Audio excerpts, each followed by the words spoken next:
I like the novelization of the first Gremlins movie, which made some good changes to the story, like giving Gizmo and the Gremlins a detailed backstory, along with the ability to talk. I hope the novelization of Gremlins 2 would be similarly creative, but alas, it is not.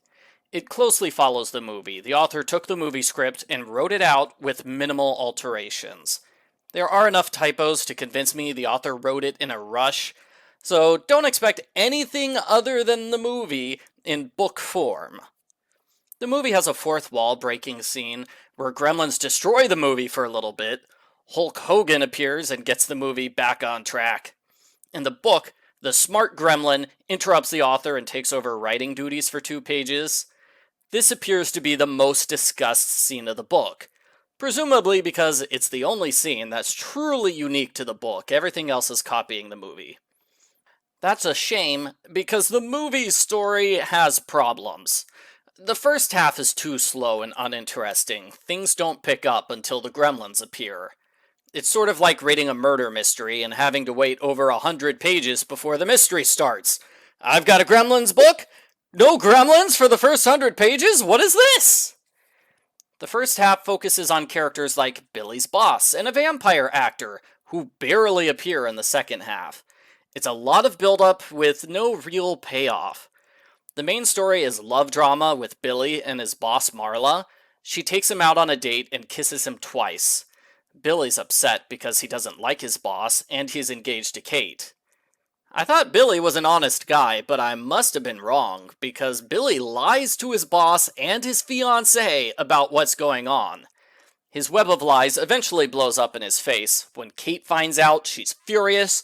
She promises they are going to have a serious argument over their relationship issues. Only they don't. The story is dropped like a hot potato. Kate spends most of the second half of the book stuck in an elevator, while Marla is forgotten and goes unmentioned. The two women have a scene where Marla apologizes, and that's as close as we get to a resolution. Well, if the first half has too much story, the second half doesn't have enough. It's mostly a series of unrelated comedy scenes, like one gremlin's super smart, one gremlin is a girl, and Gizmo pretends to be Rambo. It's pretty chaotic and scattered. The book constantly jumps from scene to scene, not focusing on any character or scenario for more than a few pages. Some characters, like Gizmo and Marla, disappear for a long time in this part of the book. It was fun for a while, but I eventually gave up navigating the madness, and I just skimmed through the rest of the book. The narrative includes many references to 1990 New York and pop culture, such as Donald Trump. He gets mentioned a couple of times.